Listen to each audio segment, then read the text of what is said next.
នេះសួរពុកម៉ែបងប្អូនថ្ងៃនេះខ្ញុំមានមុខម្ហូបមួយមុខទៀតហើយគឺទឹកគ្រឿងបាត់ដំបងនេះខ្ញុំធ្វើទឹកគ្រឿងអ្នកបាត់ដំបងម្ដងមើលតើមានរសជាតិយ៉ាងណាដែរហើយសូមបងប្អូនចាំទស្សនាទាំងអស់គ្នាហើយទឹកគ្រឿងនេះមានបន្លែជាច្រើនមុខឥឡូវខ្ញុំរៀបរាប់បន្លែមានដូចជាស្ពៃក្តោបនេះស្ពៃក្តោបត្រប់ពីញងពពាយត្រប់មូនេះស្អំនេះត្រប់វែងស្នៀតពោតត្រួយល្ពៅត្រកួននេះត្រកួនហើយជីនាងវងស្លឹកខ្ទឹមម្ទេសនេះជាត្រីនេះខ្ញុំធ្វើរួចរាល់អស់ហើយអញ្ចឹងខ្ញុំរៀបចំយកទៅអាំងហើយនេះកាត់ជាកង់សិនកាត់ឲ្យខ្លីដើម្បីស្រួលអាំងហើយបន្លែទាំងអស់នេះយើងយកទៅលាងទឹកឲ្យស្អាតសិនទៅរួចយើងយកទៅស្ងោរវាដូចជាស្អំអីហ្នឹងយើងត្រូវយកស្រស់វាស្នៀតពោតហ្នឹងក៏យើងត្រូវយកទៅស្ងោរវាដែរដូចត្រកួនអីហ្នឹងអញ្ចឹងបន្តបន្តិចទៀតនេះនឹងខ្ញុំនឹងបង្ហាញឲ្យបងប្អូនមើលទាំងអស់គ្នានៅរបៀបធ្វើឥឡូវនាងខ្ញុំកំពុងតែរៀបចំដាក់អាំងត្រីហើយនេះគឺជាត្រីដែលខ្ញុំត្រូវអាំងធ្វើទឹកគ្រឿងហើយកញ្ចប់មុខនេះគឺជាប្រហុកខ្ញុំត្រូវអាំងដែរប្រហុកនឹងជិះទៅឥ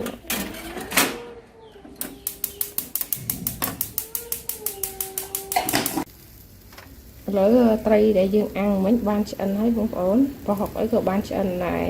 អញ្ចឹងត្រីនឹងយើងទុកមួយឡៃសិនយើងទៅផ្សំគ្រឿងដែលធ្វើសិនបងប្អូនយើងយកត្រប់ពីញងហើយនឹងម្ទេសខ្ទឹមសខ្ទឹមក្រហមយើងយកមកលីងសិន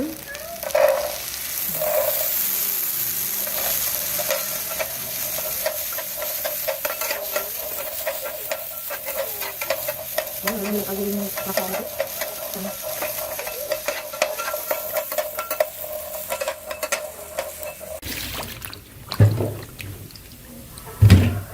ឥឡូវខ្ញុំកំពុងតែលាងបន្លែ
យើងរៀបយកយើង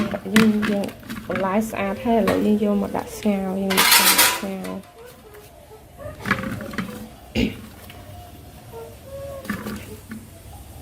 ឈួល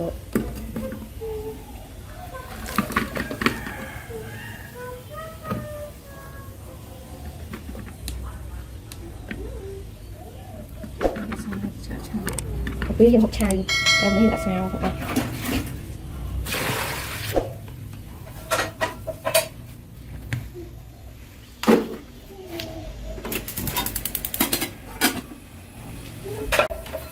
ត្រប់ដែលយើងលីងបានឆ្អិនហើយបិទទៅហើយ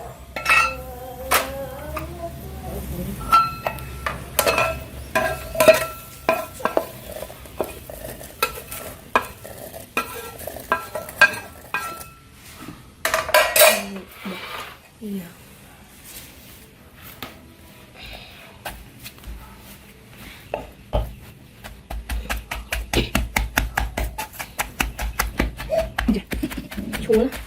មកទៅដាក់ទៅដាក់ទៅ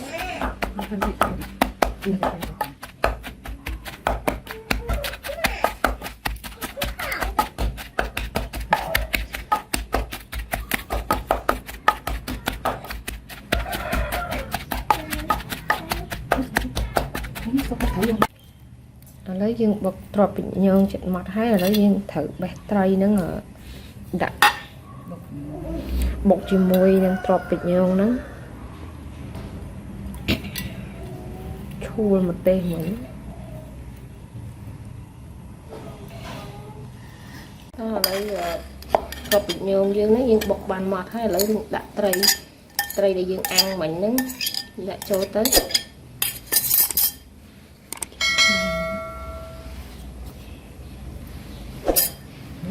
ហើយយើងដាក់ប្រហុកនេះបងប្អូនចង់ជ្រុំដាក់ក៏បានចង់ដាក់ត្រមូក៏បានសេតតែបងប្អូនទេតែខ្ញុំដាក់បុកចូលតែមក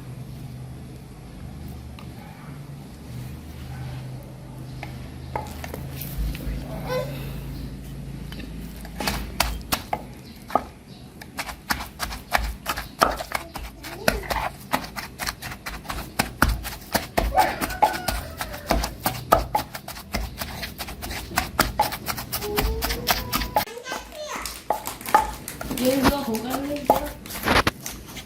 miền này cái thơ nó hãy dân ấy ឥឡូវយើងបុកហើយđưaដាក់ចានមកទៅដាក់ចាន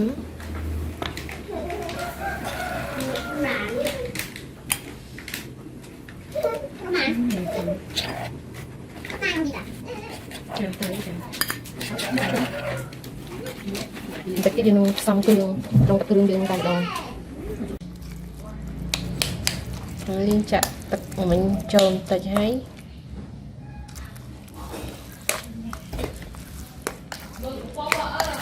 ទឹកគ្រឿងនេះគឺធ្វើឲ្យរាងខាប់បន្តិច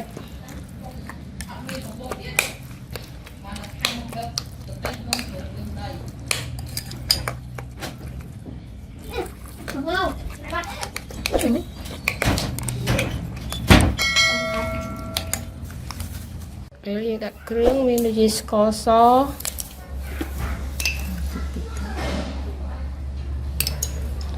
អំបិលប៊ីចេងគុយឆ្មាយើងគួយមិញយើងច្របាច់ម្សៅឲ្យគួយឆ្មាហ្នឹងចូលថែមទៀតថែមគួយឆ្មាហ្នឹងយើងដាក់4ផ្លែតាមផ្លែគួយឆ្មាធំតូចទេបងប្អូនព្រោះមើលទៅបើរសជាតិយ៉ាងម៉េចថែមគ្រឿងបន្ថែមទៀតទៅហើយនេះយើងត្រូវដាក់ទឹកវាបន្តិចផងធ្វើឲ្យយើងខាប់គ្រឿងនេះធ្វើយើងខាប់បន្តិចអត់ឆ្ងាញ់យូរពេកក៏អត់ឆ្ងាញ់ដែរយើងថែមទឹកបន្តិចទៀតមកដាក់ជី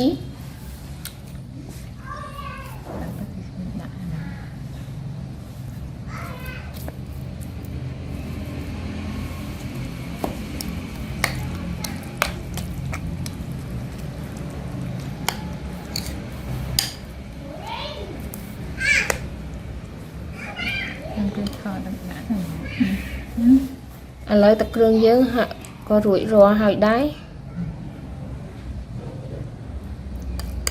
បន្លែដែលយើងស្ងោរហ្នឹងឥឡូវក៏